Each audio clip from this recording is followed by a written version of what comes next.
Doing interviews here. Gardner is off trying to see if he can hunt down the big game of Judge Napolitano. See if we can get him on for an interview.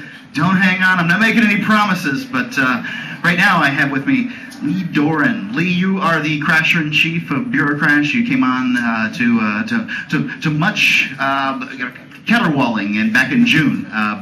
Tell me what you're doing over there at Bureaucrash. We've been doing a lot of activism events since I came. We've been doing a lot of activism events since I came on. We got involved heavily in a lot of the Tea Party rallies. Just last week we had the last Free Kareem rally. As many people know, he was a blogger who was jailed for, I believe, 4 years for criticizing the Egyptian government.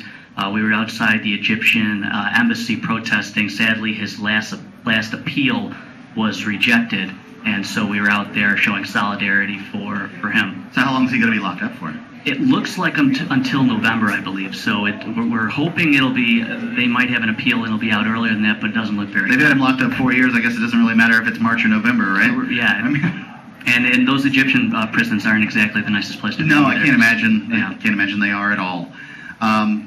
What other kind of things are you doing at Bureaucrash? Well, we do have a tentative plan, which is a small event that we're looking to do for students, actually, looking tentatively in July, where it's going to be, students are going to submit either through written essay or video or podcast how they can improve activism in their community. And then we're going to select 10 people to come in for an activism workshop sometime in July, and we're going to hopefully get some really good speakers at this event. Other than that, I mean, it's been amazing over the last couple of years. I mean, last couple months, because of just the grassroots networks that have been created by people who really have never been involved in the movement. And the Tea Parties are amazing, and I mean, obviously there's a lot of fertile ground out there for you guys to deal with the Tea Party. Yeah, and it makes it really easy. Instead of trying to invent something out of nothing, it seems like almost every weekend there's something that you can get involved in, whether it's speaking at an event in front of students or actually having some sort of rally where you're protesting against limited government. We actually had a funny situation where we were protesting against socialized medicine, and the Google Maps car drove by. So now our protest is permanently on Google Maps if you zoom in on the satellites. Well, there you go. It's recorded for posterity. Yes. Where was this protest? We just happened to pick. It was originally outside of Jim Webb's office, but it wasn't actually to lobby or anything like that to protest Jim Webb. But it was just we decided to pick at that corner, and we got with about 60 people. And just got some signs against socialized medicine, and it was fascinating how fast it was put up on Google Maps, and it's still there, I believe. So if you see the blurred out faces, I'm wearing the Enjoy Capitalism shirt. And I find that I have the Enjoy Capitalism shirt too, and I find that I get very varied reactions from people that don't understand the term, it seems like. Yeah, it's a funny situation. I don't know if you know, this is kind of somewhat of a personal thing, but I made a critique of the Story of Stuff. I don't know if you're familiar about it, but it's a leftist... George Carlin's No, magazine? No, it's Annie Leonard. The Story of Stuff. Yes. It's a book. Yeah, it's a book and a video, and I made a critique of it. Yeah, and she hates our acquisitive nature in capitalist America. Oh, absolutely. And I actually went to her book signing and got her to sign the book that I bought of hers. I made a critique of her, so she already knew who I was, and I handed her an Enjoy Capitalism shirt. And it was hilarious how angry she was, because she goes, she actually said this to me, I'm not exaggerating, do you know how many gallons of water it took to make this shirt? What about her book? Supposedly her book was made of soy ink and all this stuff. But they had to transport it. Look, I'm not even going to try to understand it. She should just be a bard and talk to one person after another. Not even with a microphone. She'd be expelling carbon dioxide if she did that. Yeah, that's true. She really needs to eat less. This is a problem. Yeah, breathe less.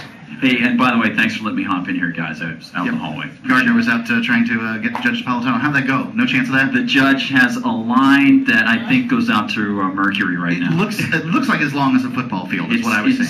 Insane. Right, well, I mean, what do you expect? Prices are insane. There are, 500 people here at this event, and, a lot of them came to see Judge Napolitano. He's the big biller. Yeah, he's the man. It's great. So, Bureaucrash, what else is going on with it, Lee? Well, I mean, we've been working a lot with, I'm sure you're familiar with Students for Liberty. They've been having some great conferences that we've helped them out with.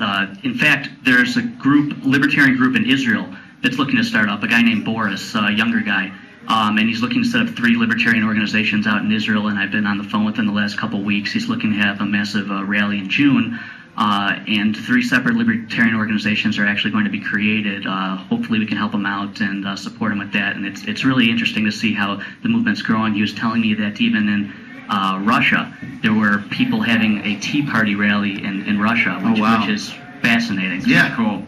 You know, I know that Bureaucrash has been involved so often in skewering the left and using the tactics of the left against the left. And in this case, since in deference to our last guest, we should say the contemporary understanding of the left, the statist, the progressive. And it's quite interesting to me because we have all these different aspects of libertarian thought. You know, you guys are down in D.C., Competitive Enterprise Institute down there, associated with CEI. And the battle comes in so many fronts. You guys are concentrating on young people, college people, that sort of thing. Have you noticed this, what seems to be quite a massive surge of interest? And it's not like the 60s. It's different. It is a true individual liberty movement. The 60s was a peace movement against war, but it wasn't a peace because they didn't want to go get shot. Yeah, they wanted Vietnam. They wanted statism to take people's money, so they wanted to make war on their neighbor's pocketbook, but they didn't want to make war against the North Vietnamese. Not entirely, but yes, that's in many cases. Most Yeah, of the cases. Yeah. So it's a different field now, isn't it? Yeah, it's fascinating how easy it is to reach the next generation, at least through the liberty movement. People seem to, for whatever reason, with they understand what's going on right now more than a lot of people think in our government. They're actually paying attention a lot more than people think, and a lot of people that I've spoken to really understand long-term what this is going to mean for their future. It's the first time I think I've seen in a while where people are not as apathetic about what's taking place in their government. So I think it's a good sign. Yeah, same here. I think that things are really changing. I don't know what those changes are going to result in. But I do feel like people are very upset with the way government's going, the way it has been going for quite some time, and that they want some kind of fundamental change.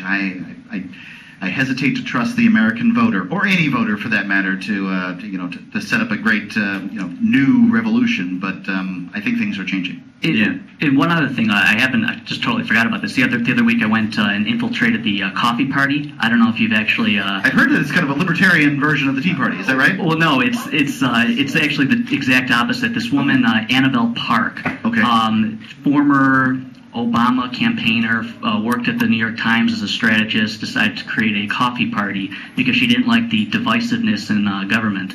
And so she wanted to kind of ride the wave of the Tea Party movement, but more through the statist route.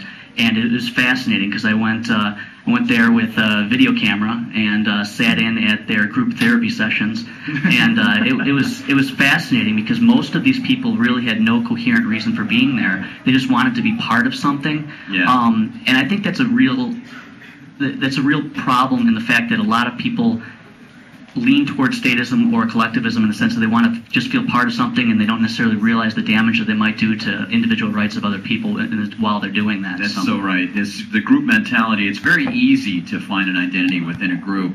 I think it takes a lot of courage to stand up and say, nah, I think I'd rather not be part of that group. And I don't know about you guys. What that draws to mind to me is the Penn and Teller skit where they go around H2O, the rally, dihydrogen oxide, right? Awesome. Trying to get people to sign a petition against dihydrogen oxide, and they have, I assume dozens of people, if not hundreds of people, sign this, and it's just amazing. People signing a petition against something they clearly have no clue what it is because it's water. And you know what what I have to observe is when you see people and you find out that that guy supports liberty, like Penn Jillette, it's like, oh man, that is so cool. Yeah. It's just so great when you recognize that these people are standing up for your right to be left alone. Absolutely. Yeah. Lee Doren, Bureaucrash.com, thank you. Thank you. Thanks, Lee.